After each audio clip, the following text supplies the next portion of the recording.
Welcome to the deep dive session. And today we are going to discuss about VPC pairing in AWS. So what is VPC pairing in AWS? Now, why also this is a deep dive session of AWS is because this use case comes after you have understood about regions, VPCs, and how the infrastructures are built in AWS. Now, let us take an example. Like you can see on my screen, we have one AWS account. The outer line here represents the AWS account. This is one AWS account. And inside this AWS account, we can have multiple VPCs, right? Now, during all of our classes, we have used a default VPC that was created by AWS for us, right? So similarly, in a company, there can be 20, 30 VPCs created based on different projects. It is also a good idea that if you have multiple different projects, it is better to create different VPCs so that they are isolated. What I mean by this is, let us consider this VPC. You can see the IP range is different here, correct? And we have another VPC which has a different IP range. So these two are two separate virtual private cloud inside the same AWS account, like you can see in the diagram. Now, what happens in general is the autoscaling group or the EC2 instance here, they cannot speak with this EC2 instance. They cannot, okay? They cannot speak with the other EC2 instance, right? Similarly, this EC2 instance will not be able to speak with this database because they are launched in two different VPCs. VPCs basically separate your projects. VPCs basically separates your deployment. VPCs basically creates a fine line of difference between why the infrastructures are used, right? If you have two different projects, why will you allow connection between this database? Why will you allow a connection between this database to this EC2 instance? It is not required at all. And hence, that is how VPC will help you on segregation of the project, okay? But let us take a unique case. Let us say we have two different VPCs and both of the projects that are running, that is the application that is running here and the application that is running here, are of the same client, okay? For example, if you're working in a consultancy, you might get a lot of different clients and they will have two different projects. So you launch two different VPCs, you're running two different projects for them. But for the same client, you might want to read some information from this application that is present in this database. Let me repeat this again. You want to read the data that is stored in this database from the application that is on the left side. Now, technically, it is not possible at all because these are two separate VPC. If you try to contact the database from this VPC, then it is going to break. It is going to say connection not possible. The route is not available, right? But it is a genuine case. It is a genuine use case that will come up in companies. In this case, how can I link these two VPCs? Correct? In this case, how can I link these two VPCs? And the tool that is going to help us, or the feature that is going to help us to do is nothing but AWS VPC pairing. Okay. Now, how AWS VPC pairing works is something I'll show you anyway. So this is how AWS VPC pairing works. So let me also make sure that it is inside the same AWS account to avoid any confusion. Okay.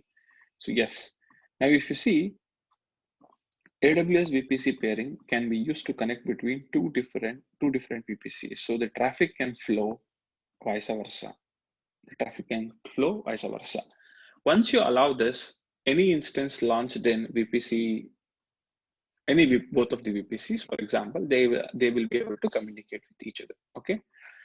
Now, you should never do this integration unless and until you understand the use case properly for the pairing, correct? The reason is maybe you have some database over here that might not be open for VPC pairing. So you should clearly identify the scope of the project and then only do VPC pairing. Fine. That is the purpose of VPC pairing. I hope you have understood the reason why we will be doing VPC pairing in the company and how it can help the companies. Let us see some definition.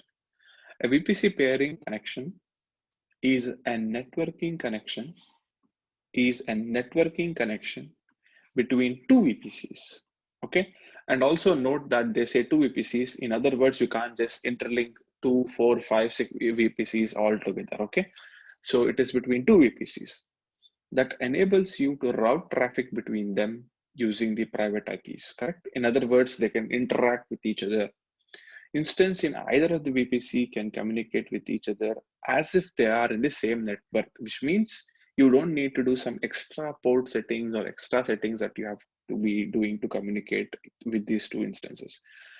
On a general note, once you do this VPC pairing, they will be able to interact within each other like they're all in the same network portfolio.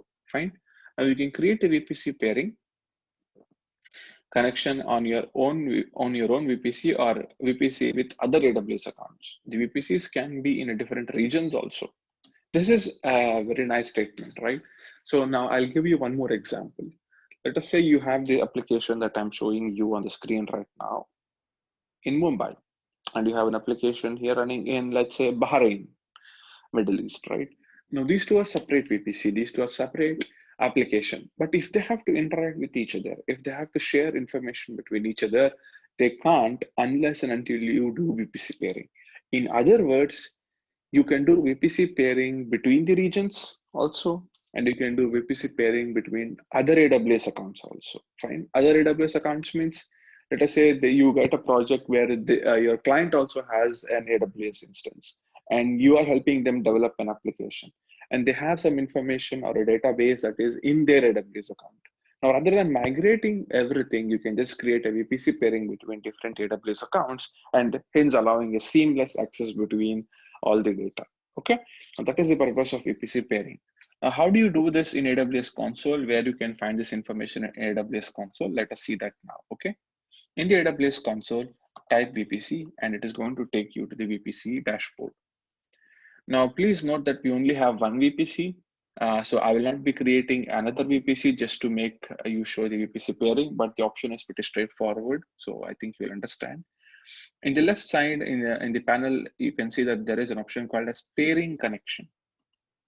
Okay, so click on the pairing connection option and you will get some information here telling us create a pairing. Click on create pairing and give a name of the pairing. Okay, so let us say default VPC2 project 01 VPC. In other words, what I'm trying to tell them here is there is a default VPC in which we have a project, and there is a VPC called as project 01. So I'm trying to connect these two. Okay, that is the use case of this VPC pairing. Now it is asking me, okay, what is the first VPC that you want to connect? I selected this, and then it will ask me the second VPC that you want to connect. Now here is where things become different. Remember, I said you can do VPC pairing between different AWS accounts and different regions, right? Now observe here very carefully. What I'm going to do is I will say another region, okay, and I'm going to select Mumbai, okay, and then I'm going to click on another VPC subnet that is available in Mumbai, for example, whatever ID is there, okay. Now you might not have it as of now, but it doesn't matter. But you can see that the option exists here, and what you will do at this case is you will go to Mumbai region, and then you get an IP VPC range from Mumbai.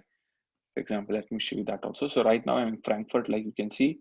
So let me open Mumbai in a different screen. Okay. And here I will go to VPC and I'll get the details of the VPCs. Okay.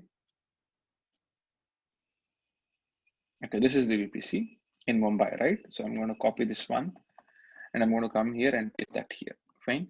Now, please note that what will happen now is there is cross-region VPC pairing done. And then when I click on create VPC pairing will be generated. Now, why I'm not going to do that is, of course, it is some extra cost implication available. In other words, VPC pairing has some extra cost based on data transfer, etc. So you have to be very careful when you do this thing. And remember that never do VPC pairing if you don't understand why you are doing it properly. Okay, just because somebody said it. The reason I'm telling this is like I shared before in the diagram, you might have a database here which might not be okay with doing VPC pairing. So you have to sit and analyze the use case of VPC pairing and discuss with the team and then do VPC pairing. and it is very important to understand why you do VPC pairing. Fine. Now that is about AWS deep dive of VPC pairing. Thank you.